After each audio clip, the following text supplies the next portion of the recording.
Guys, it's me, a thinking person, and I'm here to answer some of the questions you gave me on a vlog. Let's start with Queen of You 188. She asks, what is your favorite subject in school?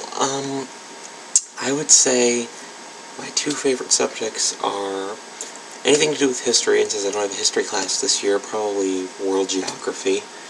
It's interesting. It's my only honors class, so it's a little challenging, but it's alright. And then biology, because science has become an interest of mine as of late. Why did you become an atheist? Oh, this is a long story. Well, it's not that long, but it's pretty long. I guess November of 2009, around the time of my 15th birthday, I started becoming interested in science and arts, particularly evolution and origin science. And as I began reading about it, as I began looking up, the story of where we came from, I found a hard time reconciling it with the stories that I had been taught, that I had been brought up to believe. I would say for a few months I had tried really hard to reconcile the Bible with science, but the harder I tried, and the more I looked at the Bible, the more I thought to myself, maybe it isn't true. And it took a very long time for me to, reject what I had been taught was fact from the time I was old enough to walk. And I would say December 2009 was when I declared myself an agnostic, and then after a while I said I was an atheist. And obviously my dad and stepmom didn't take that very well. They forced me to go to church a few times. We don't go anymore, and I'm glad of that. It's a lot more complicated than that, and I've softened up a little bit when it comes to my religion, science views, but that's the long story short of how I became an atheist. I could get into it for a while. Just how awesome is Queen of You 188? You're pretty awesome, Annie. You are pretty awesome. And you're a lot farther off than I was when I was 13, trust me. Mysteria99 wants to know, what is the only word in the English language that ends in MT? That would be dreamt. D-R-E-A-M-T. Dreamt. And I read a lot, so I do that from memory. That's a past tense form of the word dream. Yeah, I'm that smart. Pink Teacups L wants to know, if you couldn't be an evolutionary scientist, what career path would be your plan B? If you're talking about careers in science, I might want to go into genetics. That also interests me. But if you're talking about careers outside of science, well, history is my other major interest, and so I might want to become a historian or a professional history teacher if I could do that. And if I guess plan C would be, if I knew another language, I would be an interpreter. Maybe Spanish, but I don't, so I'd have to learn it, which I've been thinking about doing when I go to college. And her second question is, which is one thing you would like to change about yourself? I guess one thing I would like to change about myself was that I have a tendency to procrastinate a lot, and I set out plans to do things, but it takes me a while to get them done. I'm always browsing on the internet. So if I could change one thing, I would make it stick to something as soon as you plan it out. Don't distract yourself. So you'll have plenty of time to do what you want to do. That would be the one thing I would like to do more. Third question is, if you were another Zangan on here, would you get along with yourself? Maybe.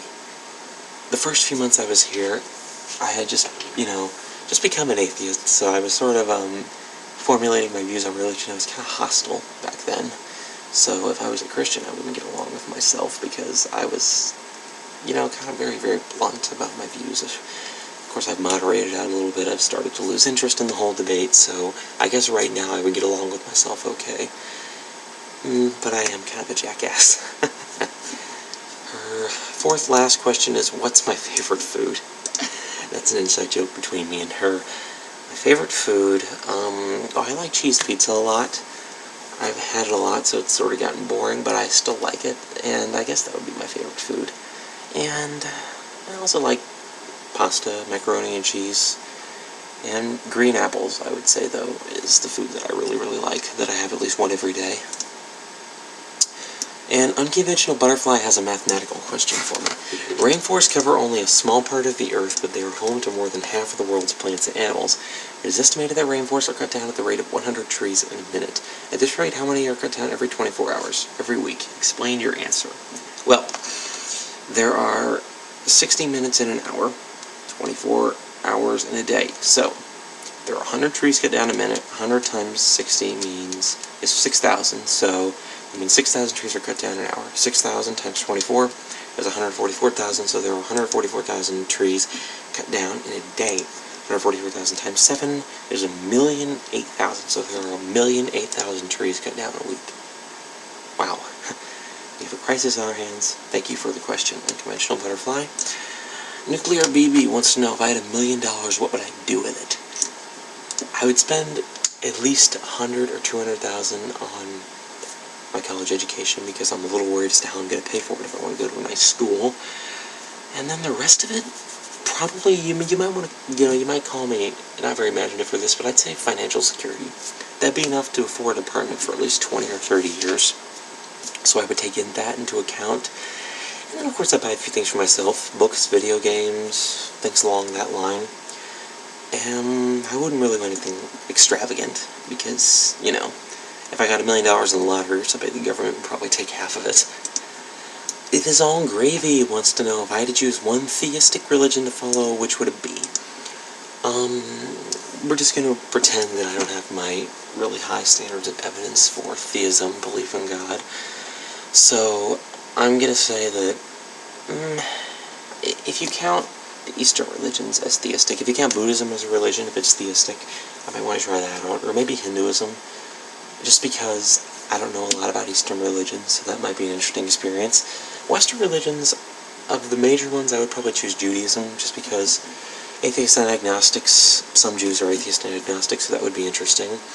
And it seems, a lot more sensible, and plus a lot smaller than Christianity is, and it's not a universalizer religion, doesn't seek adherents, so that would be alright with me. So I would say either Judaism, Buddhism, or Hinduism. Godless Liberal wants to know, what argument or piece of evidence could possibly change your mind about the existence of God? It would have to be something that fit the scientific method, obviously. God would have to be observable, have to be testable, repeatable.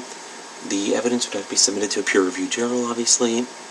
There has to be a huge consensus about it, and more importantly, we'd have to confirm it was a God and not just an undiscovered law of physics, because the whole idea of God, we see it as just a personal man in the clouds or in the heavens, and that's scientifically that'd be a very difficult thing to prove. So there would have to be a very high standard of evidence. Waltz Alyssa X wants to know, who are your favorite Zangans? And my favorite Zangans are, I have a lot. Alyssa, you're obviously one of them, because you're very nice, you're very sweet, and I think you're a really nice person. Pink Teacups, or Elle, definitely up there. She is very nice, and we get along really well. Love you, Elle. Summer Rae, or, I don't want to say her new name.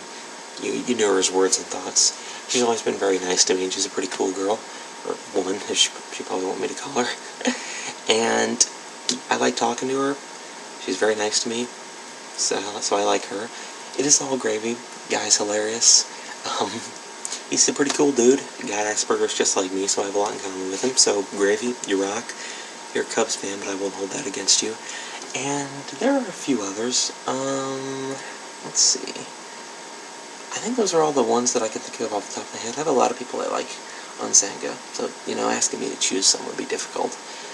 If I could live on any other place on Earth, where would you go?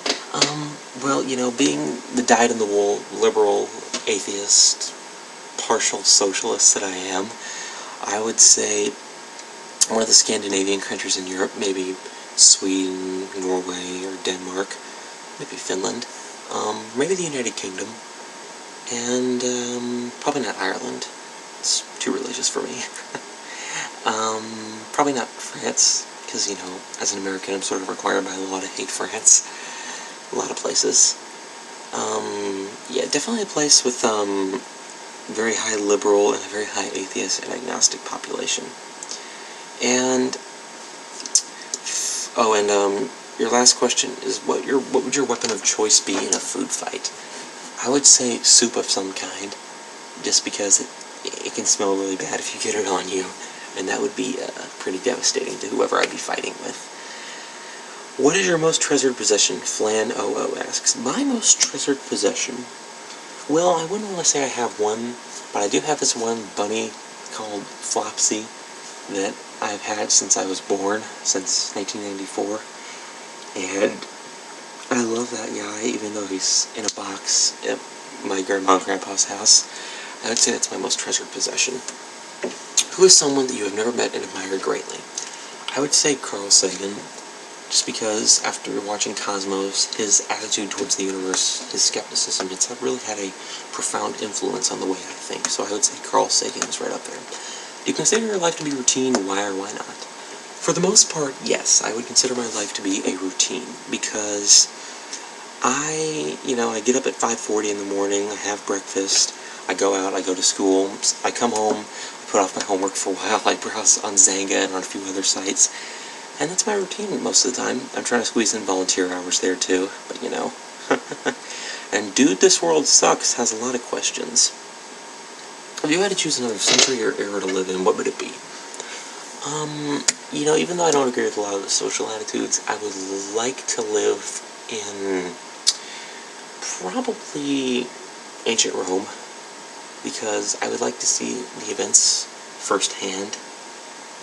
And, if I forgot the question, it was if you had to choose to live in another century or era, what would it be? I'm not sure if I said that.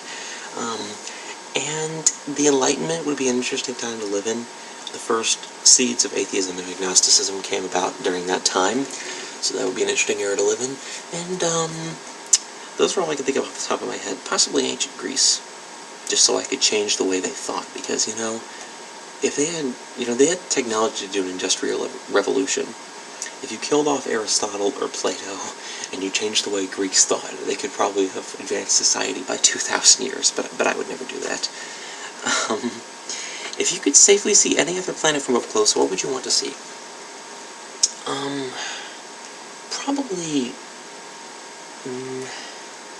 Probably Venus, because I've heard it's an extremely violent planet in terms of weather-wise, and I would love to see what the weather looks like from up close there. That would be fascinating to me.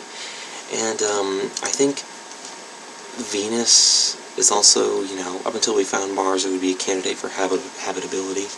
But, just to see the weather, the extreme weather, I would choose Venus. If you could be a girl for a day, what would you do first and save for last? If I could be a girl for a day, I think the answer is obvious. I would look at my tits. That's pretty obvious. I might play with myself.